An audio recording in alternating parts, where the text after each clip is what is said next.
Hey, Merry Christmas, PV Middle School. My name is Mitchell. I'm going to be continuing in chapter 5 of our book, The Best Christmas Pageant Ever. So let's get started. When we got home, my father wanted to hear all about it.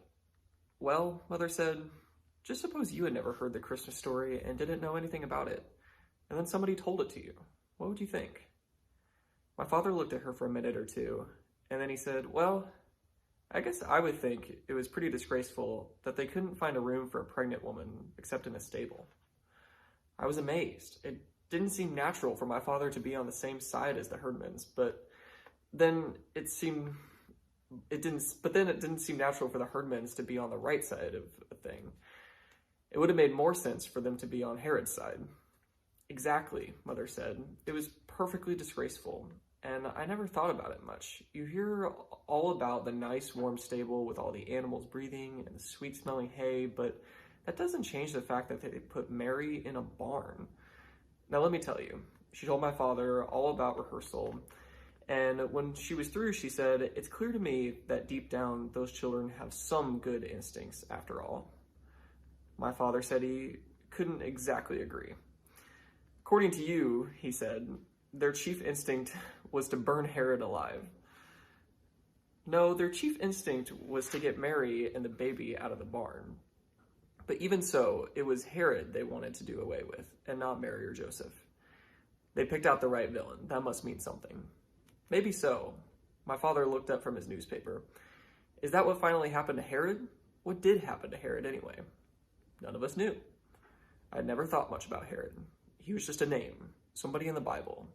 Herod the king. But the Herdmans went and looked him up. The very next day, Imogen grabbed me at recess. How did you get a book out of the library? She said. How do you get a book out of the library? You have to have a card. How do you get a card? You have to sign your name. She looked at me for a minute, with her eyes all squinched up. Do you have to sign your own name? I thought Imogen probably wanted to get one of the dirty books out of the basement, which is where they keep them. But I knew nobody would let her do that. There's this big chain across the stairs to the basement, and Miss Grabner, the librarian, can hear it rattle no matter where she is in the library, so you don't stand a chance of getting down there. Sure, you have to sign your own name, I said. They have to know who has the books. I didn't see what difference it made, whether she signed the card with her own name or signed the card Queen Elizabeth. Miss Grabner still wasn't going to let Imogen Herdman take any books out of the public library. I guess she couldn't stop them from using the library, though, because that was where they found out about Herod. They went in that afternoon, all 6 of them, and told Miss Grabner that they wanted library cards. Unfortunately, usually when anybody told Miss Grabner that they wanted a library card, she got this big happy smile on her face and said, good, we want all our boys and girls to have library cards. She didn't say that to the Herdmans, though. She just asked them why they wanted library cards. We want to read about Jesus, Imogen said. Not Jesus, Ralph said. That king who was out to get Jesus. Herod. Later on, Miss Grabner told my mother that night she had been a librarian for 38 years and loved every minute of it because every day brought something new and different. But now, she said, I might as well retire. When Imogen Herdman came in and said she wanted to read about Jesus, I knew I'd heard everything there was to hear. At the next rehearsal, Mother started again to separate everyone into the angels and shepherds and guests at the inn. But she didn't get very far. The Herdmans wanted to rewrite the whole pageant and hang Herod for a finish. They couldn't stand it that he died in bed of old age. It wasn't just Jesus he was after, Ralph told us. He killed all kinds of people. He even killed his own wife, Leroy said. And nothing happened to him, Imogen grumbled. Well, he died, didn't he? Somebody said. Maybe he died a horrible death. What did he die of? Ralph shrugged. It didn't say. Flu, I guess. They were so mad about it that I thought they might quit the pageant. But they didn't. Not then or ever. And all the people who kept hoping that the Herdmans would get bored and leave were out of luck. They showed up at rehearsals right on time and did just what they were supposed to do. But they were still the Herdmans. And there was at least one person who didn't forget that for a minute. One day, I saw Alice Wendelkin writing something down on a little pad of paper, trying to hide it with her other hand. It's none of your business, she said. It wasn't any of my business, but it wasn't any of Alice's either. What she wrote was, Gladys Herdman drinks communion wine.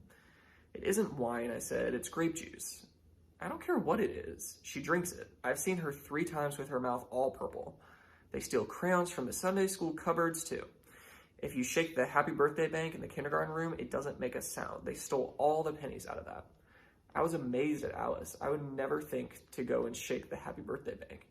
And every time you go into the girls' room, she went on, the whole air is blue. And Imogene Herdman is sitting there in the Mary costume, smoking cigars. Alice wrote all these things down, and how many times each thing happened. I don't know why, unless it made her feel good to see, in black and white, just how awful they were. Since none of the Herdmans had ever gone to church or Sunday school or read the Bible or anything, they didn't know how things were supposed to be. Imogene, for instance, didn't know that Mary was supposed to be acted out in one certain way, sort of quiet and dreamy and out of this world. The way Imogene did it, Mary was a lot like Miss Santoro at the pizza parlor. Miss Santoro is a big fat lady with a little skinny husband and 9 children, and she yells and hollers and hugs her kids and slaps them around. That's how Imogene's Mary was, loud and bossy. Get away from the baby, she yelled at Ralph, who was Joseph, and she made the wise men keep their distance. The wise men wanted to honor the Christ child. Mother explained for the 10th time, they don't mean to harm him, for heaven's sake. But the wise men didn't know how things were supposed to be either, and nobody blamed Imogene for shoving them out of the way. You got the feeling that these wise men were going to hustle back to Herod as fast as they could and squeal on the baby out of pure meanness. They thought about it too. What if we didn't go home another way? Leroy demanded. Leroy was Melchior. What if we went back to the way the king was? What if we went back to the king and told on the baby, where he was and all? He would murder Jesus, Ralph replied. Old Herod would murder him. He would not. That was Imogene, with fire in her eye, and since the Herdmans fought one another just as fast as they fought everybody else, Mother had to step in and settle everyone down. I thought about it later, though, and I decided that if Herod, a king, set out to murder Jesus, a carpenter's baby's son, he would surely find some way to do it. So when Leroy said, what if we went back and told on the baby, it gave you something to think about. No Jesus. Ever. I don't know what anybody else got. I don't know whether anybody else got this flash. Alice Wendelken, for one, didn't. I don't think it's very nice to talk about the baby Jesus being murdered, she said, stitching her lips together and looking sour. That was one more thing to write down on her pad of paper and one more thing to tell her mother about the Herdmans, besides the fact that they all swore and smoked and stole and all. I think she kept hoping that they would do one great big sinful thing and her mother would say, well, that's it, and get on the telephone and have them thrown out. Be sure and tell your mother that I can step right in and be Mary if I have to, she told me as we stood in the back row of the angel choir. And if I'm Mary, we can get the Perkins baby for Jesus. But Miss Perkins won't let Imogene Herdman get her hands on him. The Perkins baby would have made a terrific Jesus, and Alice knew it. The way things stood, we didn't have any baby at all. And this really bothered my mother because you couldn't very well have the best Christmas pageant in history with the chief character missing. We had lots of babies offered in the beginning, all the way from Eugene Slopper, who was so new he was still red, up to Junior Caudill, who was almost 4. His mother said he could scrunch up. But when all the mothers found out about the Herdmans, they withdrew their babies. Mother had called everybody she knew, trying to scratch up a baby, but the closest she came was Bernice Watrous, who kept foster babies all the time. I've got a darling little boy right now, Bernice told her mother. He's 3 months old, and so I hardly know he's in the house. He'd be wonderful. Of course, he's Chinese. Does that matter? No, Mother said. It doesn't matter at all. But Bernice's baby got adopted 2 weeks before Christmas, and Bernice said she didn't like to ask to borrow him back right away. So that was that. Listen, Imogene said, I'll get us a baby. How would you do that? Mother asked. I'll steal one, Imogene said. There's always 2 or 3 babies in carriages outside the A&P supermarket. Oh, Imogene, don't be ridiculous, Mother said. You can't just walk off with somebody's baby, you know. I doubt if Imogene did know that. She walked off with everything else. We just don't worry anymore about a baby. We just won't worry anymore about a baby, Mother said. We'll use a baby doll. That'll be better anyway. Imogene looked pleased. A doll can't bite you, she pointed out, which just went to prove that the herdmen started out mean, right from the cradle. And that's chapter 5.